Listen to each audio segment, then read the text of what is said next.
Hi guys, Golem Timeline. It's a timeline execution with Golem engine. It's a work in progress implementation of timeline execution paper that was released in 2023 with Golem engine. And before I explain what each one of them is, let me go through the category of problems that we are trying to solve here. So the first set of examples are these. Now, how long the user, this is in the video distribution space, how long the user did spend rebuffering the video, ignoring the one that occurred right after a seek event. And this problem is quite personal to me because I worked for this use case for a major project for our client, and we were building some bespoke solutions after trying a variety of other frameworks and toolings. The second one is in the finance space. Did the user swipe the credit card twice within a span of 10 minutes while they were in different suburbs? Trying to track down anomalies in transactions or like riskier transactions. And then duration of risky state before machine failed. Again, something related to state management there. And the lineage of bank card history. User keep changing the bank cards and then associating those changes with respect to the transactions that occurred during that point in time. And did an iPhone user stop advancing in a game when the ad took greater than or equal to 5 seconds? And most of these examples are actually taken from the timeline execution paper. And what drawn my attention was the first use case, which I personally worked on along with my teammates. Now, there are solutions in various ways. People do a lot of system design around this with existing frameworks such as Spark, Delta Lake, time series databases such as Amazon TimeStream, Apache Flink, and so on. And the client that we worked on actually tried most of the solutions that I mentioned, and we ended up having a bespoke solution, having a separate Golang application backed by a Scala application, which we built. So at the end of the day, it was a custom solution out there. But still, it was all over the place. It was all, we were finding it really hard to solve this problem. So why is the whole thing really hard? And what is the speciality of this use case or these type of use cases? Now, the first thing is it's complicated state management in the streaming context. So we are streaming the events one by one, and we need to keep a state somewhere. And there exists a complexity around it. While there are solutions, still it is really complicated. And extremely complicated SQL queries, be it batch or be it streaming. The queries do exist in both spaces. For example, KSQL is an example of a streaming query language. And all of them are still not so quite natural to think about in terms of solving these problems. The vague boundaries of stream versus batch. Now you got these kind of problems, and you do a system design, and you kind of don't know, or like we are finding it really hard to understand the boundary, where exactly the streaming space is and where exactly the batch.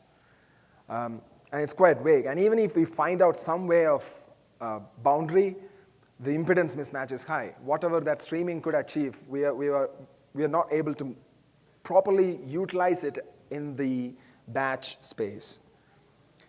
Suboptimal handling of delayed events. Okay, as I said, we are streaming events, but those events might be correlated with another stream of events that might be coming delayed, and now we don't know whether we should wait for the other stream to come in, and how long should we wait, and if there is a timeout, am I forced to emit some streams out, and if I'm emitting some streams, I'm already consuming the topic of events, so am I replaying the events after the second event actually came through? Lots of complexities there, and this over-reliance on persistence during the computation.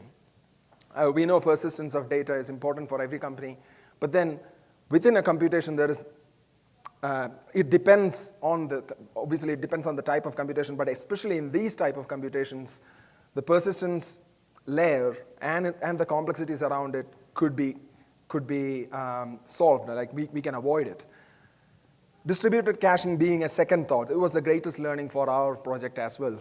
So we have this one node or one task or one executor running a part of the computation, and it may have its result stored in memory, but then we don't know what type of computation was executed by that particular task. So we are not able to peek and look at the results. And even if we are able to peek at the results, there is no guarantee that that particular node or computer or executor exists anymore. It may have gone down. And another way to solve this is to make sure that the load balancer or whatever that the orchestrator is, make it redirect or make it route for that exact computation to that particular node. Again, if the node goes down, then it doesn't make any sense anymore. Now then we rely on distributed cache and the logs and all kind of engineering associated with it. Now when we were doing this project, we first focused on the in-memory cache, but for all these reasons that I just mentioned, it just became useless. And the company and the engineers out there wanted us to go with distributed cache, and there was a whole lot of engineering associated with it, which implies the whole in-memory cache was invalidated, like it was underrated, it was not used at all. And zero application level compute reuse. So for example, you have a cluster computing a complex metric, such as connection-induced rebuffering ratio. The exact definition doesn't really matter here. But this connection-induced rebuffering ratio may have so many primitive metrics associated with it. For example, as part of computing that complex metric, you might be computing a primitive metric. And so if you have already asked for that primitive metric sometime earlier, this complex metric that you spinned up for the cluster for should reuse that primitive metric, and the other way around as well.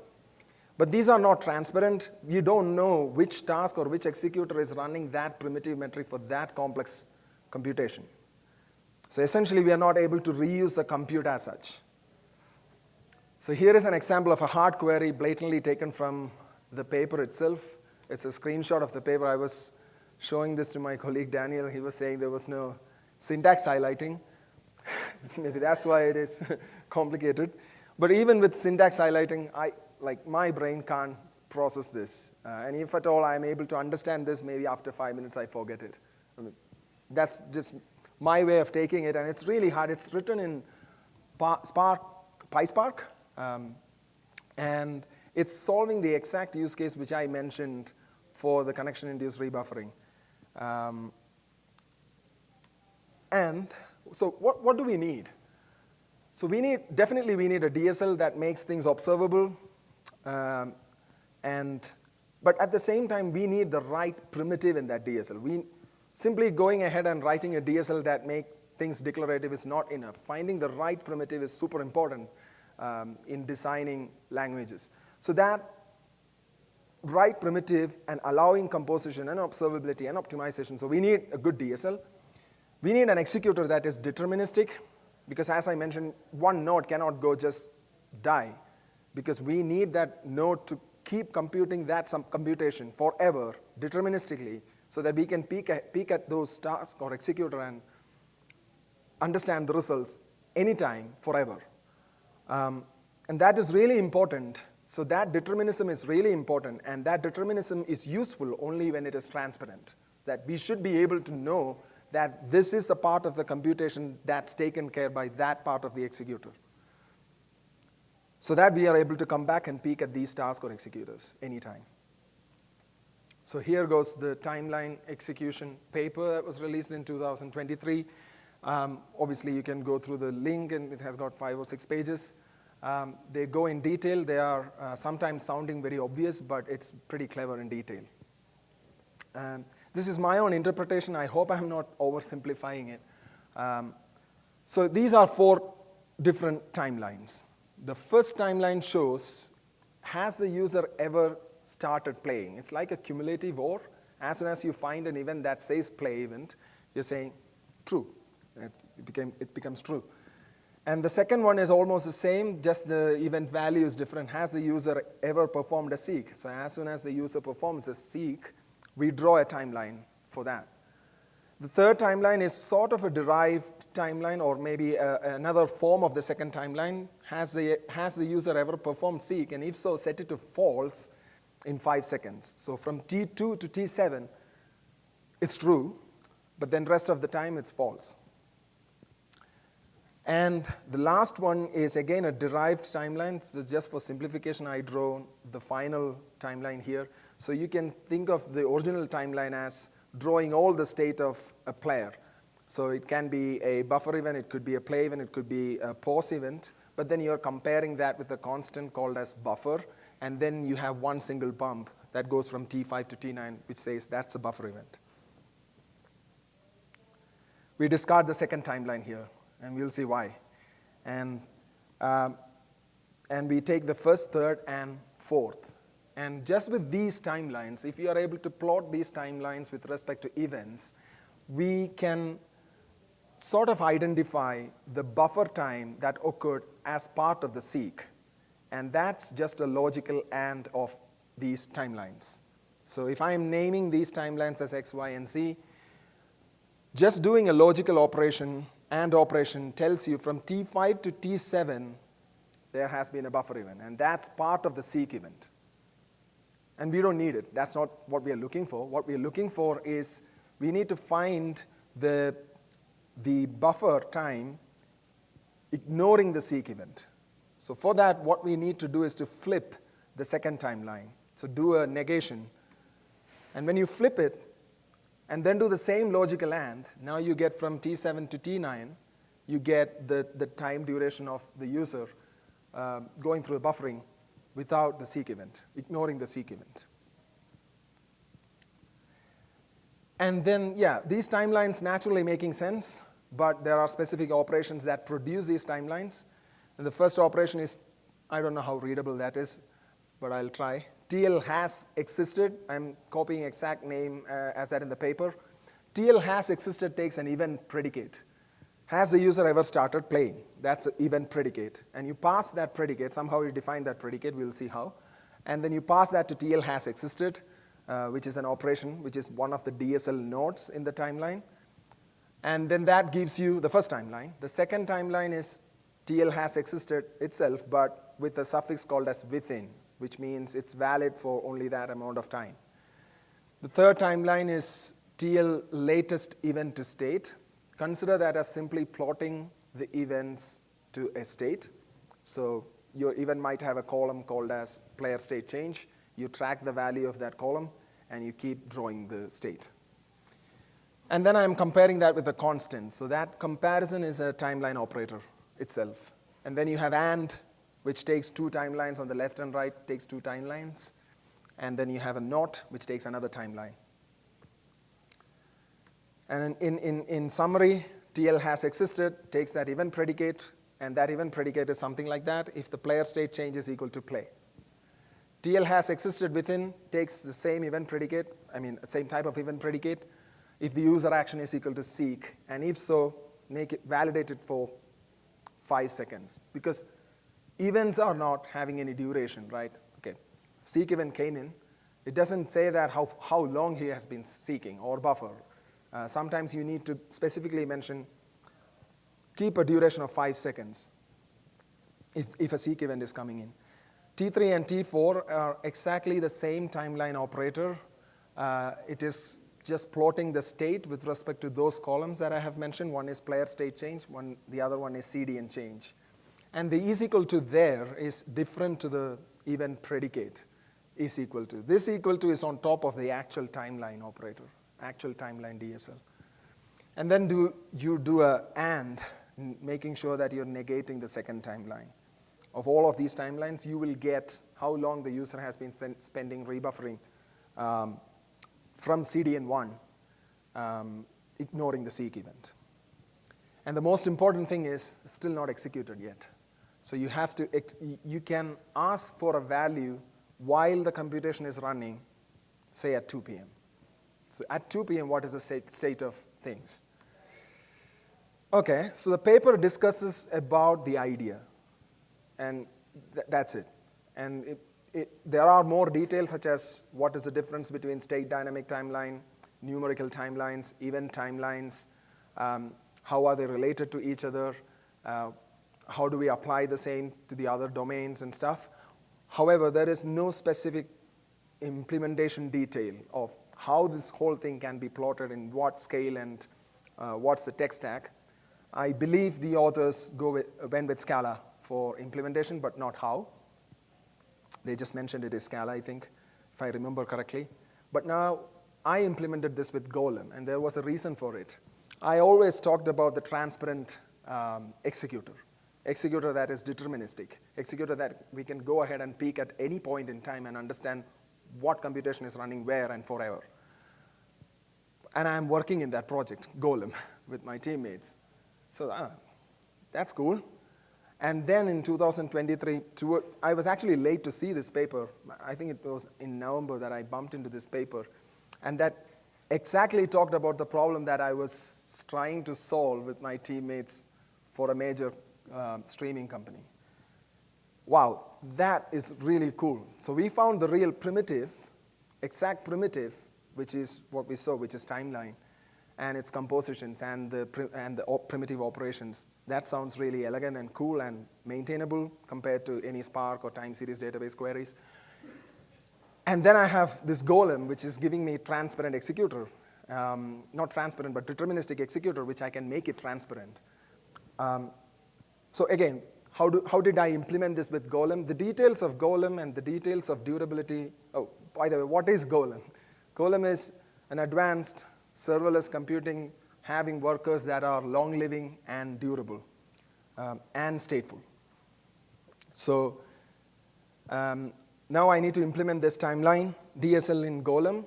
I can go through each of the nodes in the DSL and make sure that each one of them are a worker in Golem that is durable.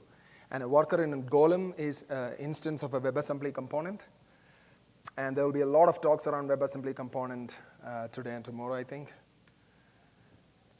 And this is the internal representation of timeline DSL in Golem timeline. And it's a Rust code, and you have seen these DSL nodes before, but the main thing here is every node is now annotated with a worker detail, and a worker detail can be a prefix of a worker or an actual worker name. Again, the details don't matter here, but the idea does matter, that every DSL is annotated with a worker detail here.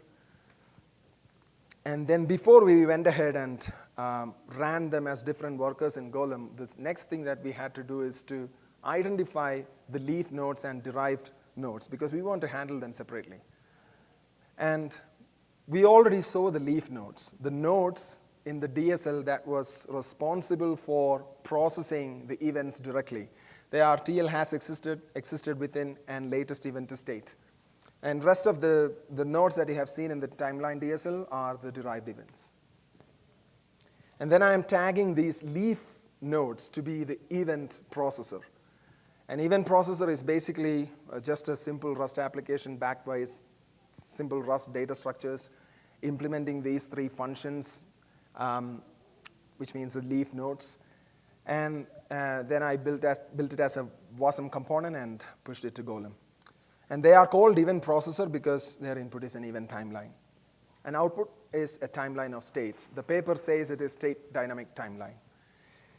And these three leaf node functions that you see, they can be in one component, but they can run as multiple workers, or it can even be configured to be run as one single worker. Then you have timeline processor, and I named it timeline processor because their input is a timeline.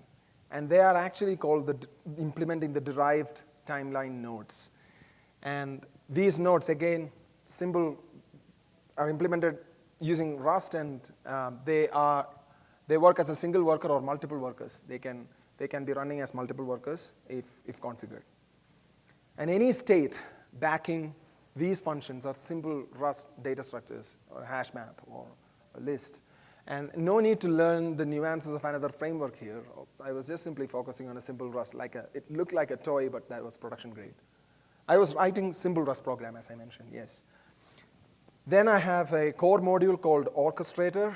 And this orchestrator, initially I was thinking of orchestrator as outside of the Golem ecosystem, let it be. But then I was thinking this Golem timeline is going to face iterative design process, and this orchestrator might have more responsibilities in future, and it can quickly turn out to be a single point of failure, and I don't want that to be, and hence I built it as a WASM component, pushed it to Golem, and made it durable. And core orchestrator assigns the work to the various workers and builds a real execution plan. It is another WASM component. Then I have a driver which itself is a WebAssembly component that is the starting point of the entire workflow. Again, that is also a WASM component. So a driver, a core, and then the leaf event processor and timeline processor. So given a timeline DSL, there are two major steps. One is instantiation of workflow, and the next is computation. So instantiation means you write the DSL. Right now, you can write it in the driver. The driver sends it to the core. Core will traverse through the DSL. If it finds a child timeline, it assigns it to a worker, informs about that worker to the parent worker, and recursively does this throughout the timeline DSL. And which implies it assigned the workers to the different workers and produced an execution plan and returned that back to the driver. And this is how currently, right now, if you clone GitHub repository and run a quick test, that's the execution plan. And this execution plan is not the fancy execution plan that just is a JSONified version of your DSL. In fact, it actually talks about where exactly this is running and where, and that's going to be deterministic forever. You can trust that plan. And it actually tells you the event processor, which is the leaf worker nodes ready to accept the events,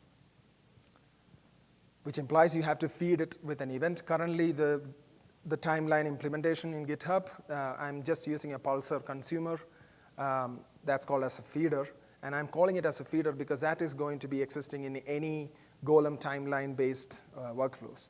And it just sends the events to these event processes. The job keeps running. And you can invoke the result at any of these workers at any point in time to get its state.